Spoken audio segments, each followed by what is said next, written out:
গধূলি হ'লে কিবা এটা খাবলৈ মন যায় নহয়নে? কাৰ কাৰ মন যায় ক'বা দেই। আজি আকৌ পৰঠা বনাবলৈ বৰ মন গ'ল।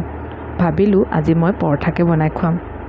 তাকে ভাবি মই আটা মঠি ল'লোঁ। তাৰপিছতে মই 2টা ডাঙৰ চাই আলু ভালদৰে বইল কৰি ল'লোঁ। তাৰপিছতে তাতে 2টা পিঁয়াজ মিহি মিহিকৈ কাটি ল'লোঁ। 2ডালমান বিনছো কাটি ল'লোঁ। কেঁচা জলকীয়া 2টাও কাটি ল'লোঁ।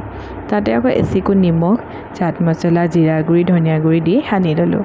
তাৰপিছতে আটা লাডুটোত অকণমান বেলি লৈ তাতে মই সানি লোৱা পিটিকাখিনি দিলোঁ। তাৰপিছতে মেৰিয়াই দি আকৌ মই বেলি ল'লোঁ। বেলাৰ পিছতে কেৰাহীত তেল দি এইদৰে মই সেকি ল'লোঁ। পদ্ধতিটো ধৰিব পাৰিছা নিশ্চয়? কেনেকুৱা লাগিছে? পৰঠা নিচিনা হৈছেনে?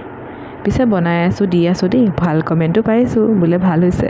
ভাল লাগে ন ভাল বুলি ক'লে? বাৰু বাকী মই খাবলৈ আছোঁ, খাই লওঁ। সকলো সুস্থে থাকা, ভালে থাকা। নেক্সট মিনি ব্লগত লগ পাম। আজিলৈ আহোঁ, বাই।